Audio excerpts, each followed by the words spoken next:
While I've reviewed Sony flagships in the past, I've never got my hands on a Sony mid-ranger. About 10 days back, I decided to change that and bought myself the Xperia XA. I was pleasantly surprised with the build and design here. I could even say I was happy, but did that happiness last? Well, that's what we are here to see.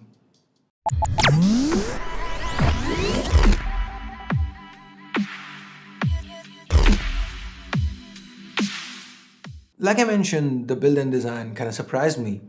In this price segment, I'm used to seeing tier 1 brands compromise on build quality, just put out great looking product images while the real product itself doesn't live up to the expectations. But Sony's press images kind of actually don't do the Xperia XA justice. This is a beautiful phone to look at. It's just 7.9 millimeters thin and weighs in at less than 140 grams. So anyway, let's take a closer look at the placements. To the bottom, we have the speaker, primary microphone and a micro USB port. Note that the XA does have support for USB OTG. To the left, we have a flap that doesn't sit exactly flush. Some might look at it as an imperfection with regards to the build. Anyway, this flap houses a dedicated micro SD slot and a tray for 2 SIM cards. We then have the 3.5mm headphone jack and a secondary noise cancelling microphone up top. To the right, we have the power button, volume rockers and a 2-stage shutter key. I really loved using the 2-stage shutter key. That kind of makes the whole shooting experience a lot better. Sony's opted to use on-screen keys here with the Xperia XA, meaning there's quite a chin at the bottom. Up top, we have the sensors, earpiece, Sony branding and an 8-megapixel front-facing camera. The wax made out of polycarbonate and that covers the non-user replaceable 2300 mAh battery. Here we have the Xperia branding, NFC logo and a 13-megapixel shooter with a single LED flash. Underneath the hood, here's where some might feel a little let down. The XA is powered by the MediaTek Helio P10 chip.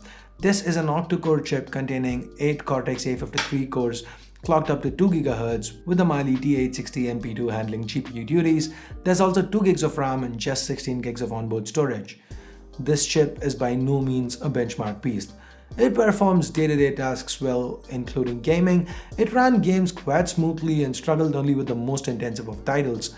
Thankfully, it did not exhibit any signs of overheating either. Bottom line, the Xperia XA should be able to comfortably play 95% of the games you throw at it with ease.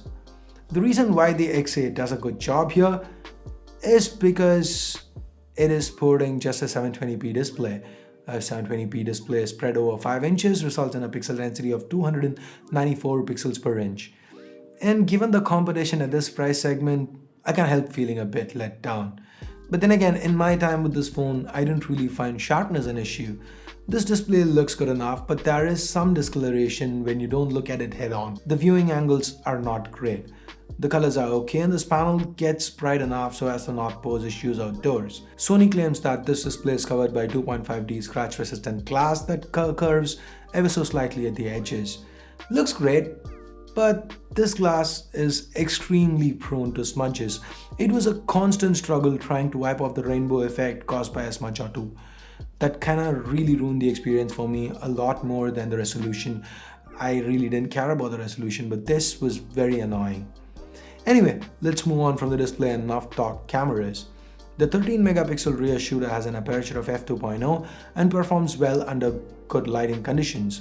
There's a lot of detail, the processing is unobtrusive, the dynamic range is also good. Under low light, it doesn't perform very well. There's just not enough detail, the images also tend to feel a tad underexposed.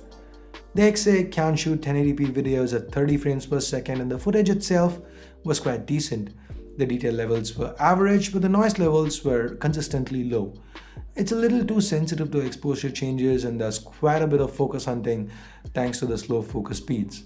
Another point worth mentioning is that the XA has support for object tracking and it also works reasonably well.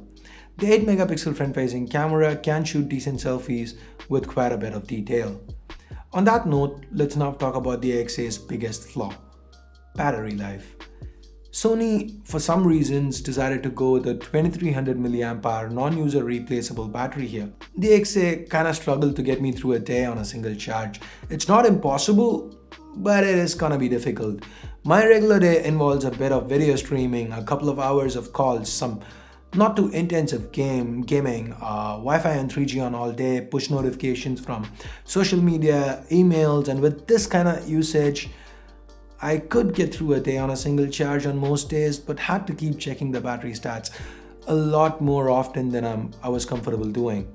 Sony does throw in a stamina mode, but I really wish they'd gone with a larger battery here.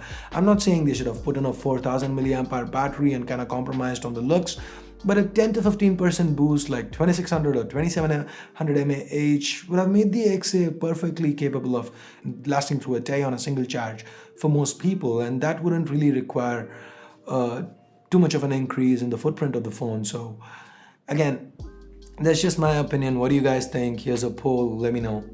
Anyway, the audio via the internal speaker is good but not loud. The audio via the 3.5mm headphone jack was excellent, and so was the cellular reception and call quality.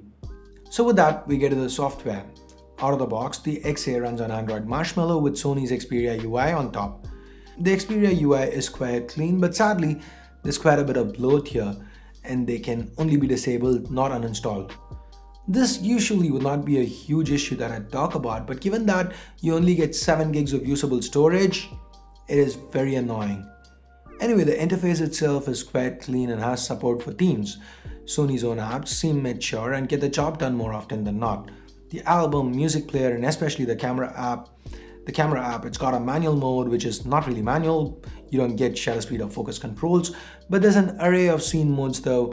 The superior auto mode works especially well. Overall, everything here feels mature, stable, smooth and responsive. With unintensive day-to-day tasks, the XA performs very well.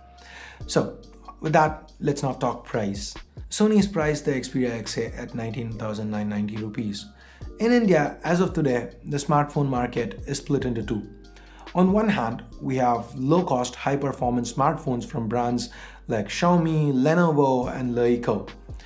On the other, we have tier 1 brands like Samsung, Sony, and HTC. If you don't mind picking up a smartphone from a Chinese brand, then you shouldn't even be watching this video. Phones like the Redmi Note 3, the Moto G4 Plus, the ZUK Z1 perform at least comparably at much lower price points. Or you could go a little higher and enter flagship territory with the Xiaomi Mi 5 or the OnePlus 3. But if you are watching this video, you probably want to stick to tier 1 brands. Maybe for brand value, maybe for service. In that case, the Xperia XA makes a lot of sense. It's definitely better than offerings from Samsung or LG at this price segment. It looks unique, it looks like a phone that should be priced much higher, comes with a competent camera and a chip that performs quite decently when not stressed too much. The question you need to ask yourself is, am I willing to put up with a subpar battery life? And if the answer to that is yes, head on over to the description, click on my affiliate link to Amazon and order yourself an Xperia XA. So that's just my take on this phone. Do you agree with what I've had to say? Okay, what if you're not happy with the battery life?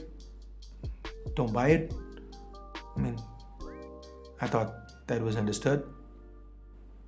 Anyway, so do you agree with what I've had to say? Let me know what you think in the comments below. So I guess that's it for this review. Give it a thumbs up if you liked it, vote it down if you didn't.